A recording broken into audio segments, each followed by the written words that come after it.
They go onto Pinterest and they pick a garden style and they forget about the purpose of their yard. They forget about the people who are using the space, because we don't all have endless bank accounts, endless muscles, or endless time. COVID has likely highlighted the inadequacies of your space like never before. Our homes are being required to be so much more than they've been expected to be in the past.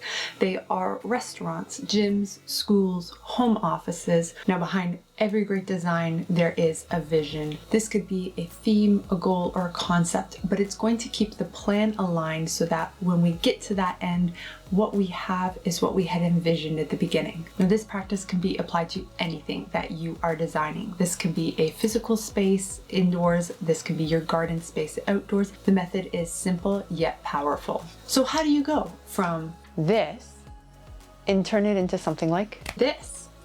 Well, you need a vision. In this video, I'm going to dive into how you can set tangible goals for your space so that you can design either your home or your garden. I'm Christine, and here on Buying Time, we cover gardening in Southern Ontario and nature-inspired activities that will get the entire family outdoors. In gardening especially, the slowing of the winter months, now that we aren't so busy with just staying on top of things in the summer, is the perfect time to reflect and plan for the next growing season. So here are the 3 steps towards creating a goal or a vision for your space. Reflection. If you were lucky enough to have documented your space last year, this is where we want to dive into that and make use of it. But what we are looking for right now are the highlights of your garden space or your physical space. If you did not consciously document your space over the last year, what I find helpful is to go back through social media posts. Oftentimes, those really special moments that stood out to us, we've snapped a picture of or captured in some way on our phone. It's on just our photo roll. We can scroll back through and really enjoy those moments all over again, but also jot them down, because we want to start to look for some themes in the things that we really enjoyed and that brought us a lot of happiness. What small day-to-day little moments brought you joy? For some, this could be a cup of tea sitting outside on the patio in a summer, or it could be listening to the rain falling while sitting underneath a covered porch. It could have been a series of plants that you grew from seed for the first time, or just another set of plants where the blooms were just magnificent for you. It could be watching your kids play and explore and the joy on their faces as they are realizing certain things out in the garden. It could have been being able to provide nourishment for your family through the crops that you grew.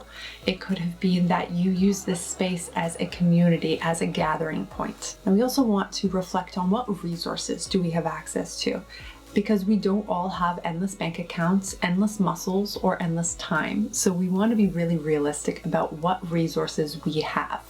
If we have more money than we have time, maybe we can start to outsource and delegate some of the tasks. If we don't have the physical ability, but we have a really great community where we could maybe get family members, friends, or neighbors to help us out with some heavy lifting, we want to jot that down. If you have time on your side and you can just do a little puttering here and there and chip away at it, but you don't have a lot of financial resources, make note of that as well. Now, we also want to take note of our failures in the garden space. Now, this can hurt, this can be embarrassing, but these are the moments where we can really grow and make the space that much better. So look back over your space. Was there a certain area where everything just died and flopped and didn't work? Maybe it's an area or space that you didn't get to really make use of all year long in the most efficient way. Have you learned any new skills over the past year? Did you maybe learn how to prune something, how to build something, how to use new tools, or maybe sharpen your tools or maintain your tools? And one really important item that often gets overlooked is, what are you willing to part with to make space for those items that will really matter to you? This could look like generic clutter. Maybe you've been collecting a lot of pots, but you're going to streamline your garden space this year so that you have more space to be lounging or more space for the kids or dogs to run around. This may be time. You found that you did not have enough time, so you need to remove certain high maintenance tasks from your space so that you can have that time that you want. But in order to acquire something, we often have to let go of something. So what are those things that you would be willing to let go of or part with? Once we have done all of our reflecting and we have all of the data sitting in front of us for both the highlights and the lowlights and what we really enjoyed with our space and where we kind of want to be going, now we can fine-tune that and put it into a vision. Now, I really like to do this with just a single word or a theme. And in a garden space, this can look like the word nourishment, teaching, rejuvenation. It can be a number of things to a number of people, but say you have children in your space and you want them to have some hands-on teaching, that could be your theme for the year. Or if you really want to continue to feed your family, feed your community, it could be nourishment. And nourishment can also be for the ecosystem around you. It doesn't just have to be edible vegetables for your family. Maybe you want to be nourishing the ecosystem, nourishing the soil, nourishing the birds and the bees. This could also be gathering, healing, abundance.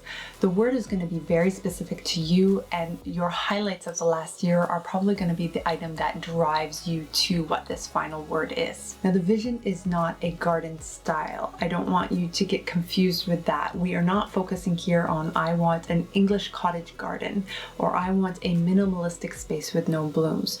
We want to think a little bit deeper than just the aesthetic of the space, where a lot of people, I think, get a little misguided when they are beginning their garden design as they go onto Pinterest and they pick a garden style and they forget about the purpose of their yard. They forget about the people who are using the space and they just want to replicate an image and they don't think about how that space is actually going to be for them. So we want to focus on what this space is going to encompass for you, not necessarily what it's going to look like. And from here, we can dive into our specific goals. Now, we want these to be both attainable and realistic, but we also want them to be measurable. Now, I suggest breaking these down into categories. It will make it that much easier to both measure your progress and attain your final goals. I would recommend that you start with climate and focusing some goals specifically around climate. Now, this may look like you need to open space up to be able to get more sunshine, or you need to focus on water redirection, but you want to start to put some goals in around the climate specifically, because we can't change the climate. Instead, we have to change our space so that the climate is more agreeable to us. Soil is literally the foundation to your garden, and soil is life. So setting goals around soil may not be something you've ever considered before, and this could look very different to different people. For some, this may be as simple as leaving no bare earth, making sure that you always have your space mulched and protected so that you are not dealing with any erosion or excessive drying out and you are nurturing that soil. For others, this could look like diving into composting practices. For somebody else, this may be the year that you are going to take on a no-till stance and really focus on revitalizing the structure of your garden in different methods instead. The ecosystem, whether we like it or not, our gardens are small pieces of a much bigger picture. But that doesn't mean that you have to invite everybody and everything into your space. So for some, you may be lucky enough to have deer visiting your space, or bunnies, foxes, raccoons, any number of wildlife. And for you, that may not be something that you want, and you may be wanting to look into practices to keep them out. But then on the other hand, others may be wanting to draw in all of the wildlife to their space. They want to be encouraging pollinators and birds and butterflies into their space. So this is going to look very different for different gardens, and you need to make it personal to you. And don't feel shameful about it. If you don't want raccoons or rats in your space, then that is going to help to guide what other practices and what other items you are choosing to keep or remove from your garden.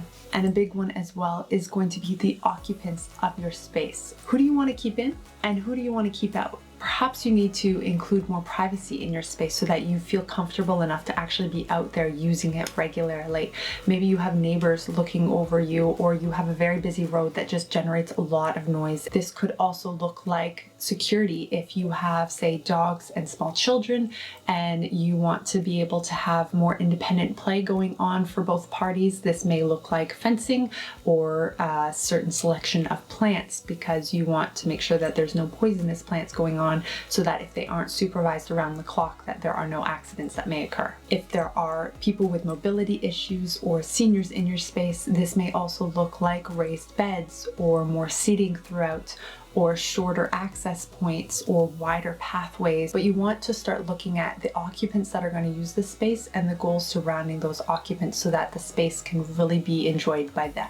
So once you've done your reflecting and once you have your vision or your theme and you've set some very specific goals, then we can start to dive into an actual garden design. Now, before we do that, if you aren't sure what climate I'm talking about and microclimates and how they relate to your space, make sure to check this video here. And if you want an idea of how to document your space this year so that you can maybe tackle this whole project next year, then make sure to check this down here and you can see all my garden tours.